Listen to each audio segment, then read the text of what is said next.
तहरीक इंसाफ के साबिक रहनुमाओं जहांगीर तरीन और अलीम खान की लाहौर में मुलाकात हुई है, जिसमें इमरान खान के दोनों साबिक साथियों ने नई सियासी जमात बनाने का फैसला किया है। ज़राए के मुताबिक नई सियासी जमात का ऐलान 2-3 रोज में न्यूज़ कॉन्फ्रेंस में किया जाएगा। आज लाहौर में अलीम खान की रिहाइशगाह पर ज़ोहराने पर हुई मुलाकात में PTI के मौजूदा और साबिक अरकान भी शरीक हुए, जिनकी तजवीज़ थी कि PTI छोड़ने वालों को एक नया प्लेटफॉर्म मिलना चाहिए। ज़राए का कहना है कि जहांगीर तरीन 72 घंटों में ऐलान के बाद नई पार्टी की रजिस्ट्रेशन की दरख्वास्त दे देंगे।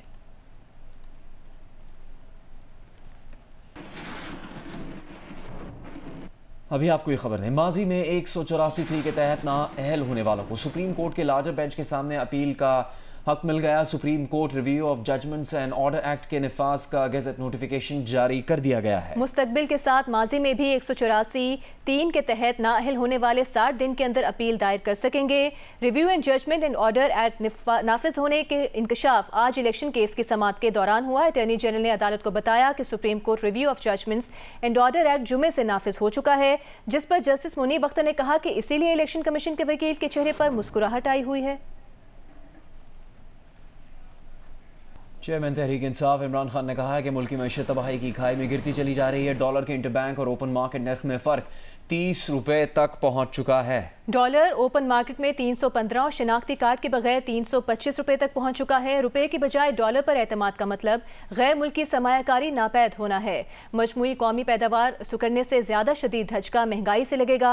PDM क़यादत के अरबों डॉलर्स बैरून मुल्क तिजोरियों में महफूज हैं। इस्टेब्लिशमेंट मुल्क को मुकम्मल मुआशी तबाही की दलदल में गिरने की इजाज़त कैसे दे रही है, इसी बारे में हम बात करेंगे मुमताज़ माशी तज्ज़ियाकार खुर्रम शहजाद से। खुर्रम शहजाद साहब, इमरान खान ने डॉलर की कीमत बढ़ने और मईशत के गिरने का जिम्मेदार हुकूमत को करार दिया है। आपके ख्याल में मईशत के इस हाल तक पहुंचने का जिम्मेदार कौन है?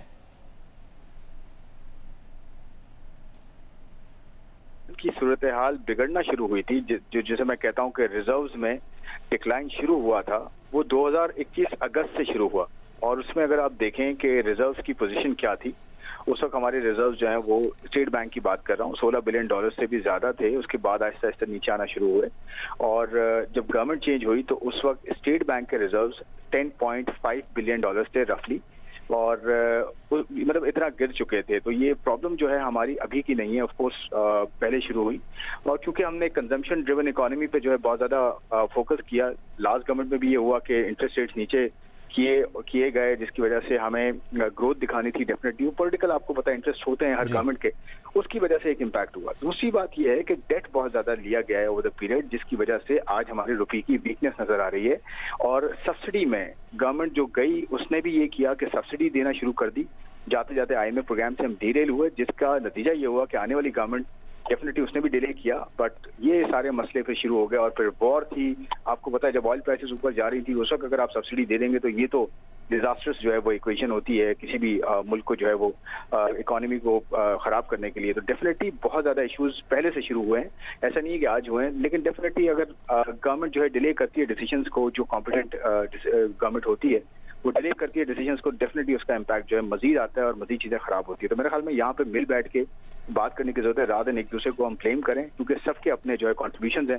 जिसने इकोनॉमी को जिस तरह से जो है वो डील किया है वो आपके सामने है। बहुत शुक्रिया आपका जियो न्यूज़ से बात करने के लिए।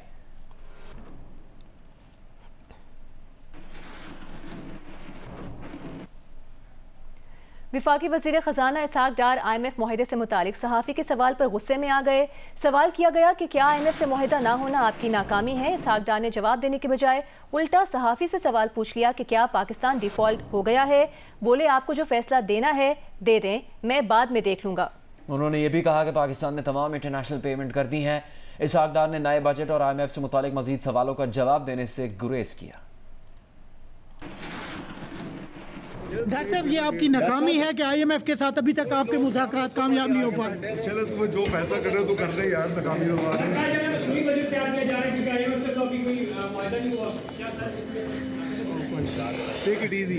डॉक्टर साहब, आपको पहली मरतबा आपको पहली मरतबा सख्त मईशत मुश्किलात का सामना करना पड़ रहा है कि आप मईशत को संभाल नहीं पा रहे। कि तुसी जजमेंट दे दो तो फिर हम बाजी देख लेंगे। सर, जजमेंट नहीं, हम तो आपसे पूछ रहे हैं ना। नहीं तो क्या पाकिस्तान डिफॉल्ट हो गया? पाकिस्तान ने बॉन्ड नहीं पे किया इंटरनेशनल। अब come on what international, her international payment की है।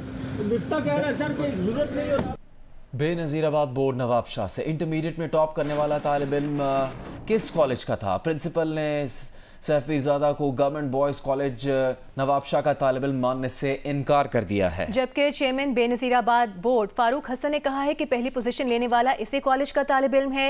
इस बारे में बात करेंगे नुमाइंदा जियो न्यूज़ इमदाद सुमरो हमारे साथ मौजूद हैं। इमदाद सुमरो, क्या मामला है ये? नामी नौजवान है जो अल्ताफ पीरज़ादा साहब हैं, उनके साहबजादे हैं। अल्ताफ पीरज़ादा साहब साबिक सदर आसिफ अली जरदारी साहब के सिक्योरिटी के मामला देखते हैं। तो ये जो सैफ अहमद साहब है, इनको 2022 का जो इंटर का प्री इंजीनियरिंग का इम्तिहान हुआ, उसमें बोर्ड में पूरी डिवीजन में फर्स्ट पोजीशन दी गई। जब ये बोर्ड की उसी तकरीब में जब शील्ड भी दिए गए थे, जो पोजीशन होल्डर नौजवान थे, बच्चे थे, बच्चियां थी, तो वहां पर जो नवाबशाह डिग्री कॉलेज जिसका इसको स्टूडेंट करार दिया गया है बोर्ड की से, कमिश्नर, डीसी और चेयरमैन बोर्ड के सामने एहतजाज किया था कि ये बच्चा हमारे कॉलेज का है ही नहीं। जब हमने इस मामले में तहकीकात जी कॉलेज में एडमिशन हुई है। इमदाद सुमरो से रब्ता मंगता हो रहा है। ये बताया जा रहा है कि अल्ताफ पीरज़ादा के बेटे सैफ अहमद को गैर कानूनी तरीके से पहली पोजीशन से नवाजा गया है और इस वक्त मामला ये है कि बेनज़ीराबाद बोर्ड नवाबशाह से जो खबर आई है इंटरमीडिएट में टॉप करने वाला तालिब इल्म किस कॉलेज का है, इससे ये सवाल उठ रहा है। प्रिंसिपल ने सैफ पीरज़ादा को गवर्नमेंट बॉयज़ कॉलेज नवाबशाह का तालिब इल्म मानने से इनकार कर दिया है। गवर्नमेंट बॉयज़ कॉलेज नवाबशाह के प्रिंसिपल निज़ामुद्दीन जरदारी का कहना है कि जब उन्हें तालिब इल्म का ही इल्म नहीं है तो बोर्ड वालों ने पोजीशन कैसे दे दी? खबर को दी यार तेरा बोर्ड वाला रिजल्ट नाम कैसा था कि इतला के बता आगे स्टूडेंट फर्स्ट पोजीशन कई है, ठीक है।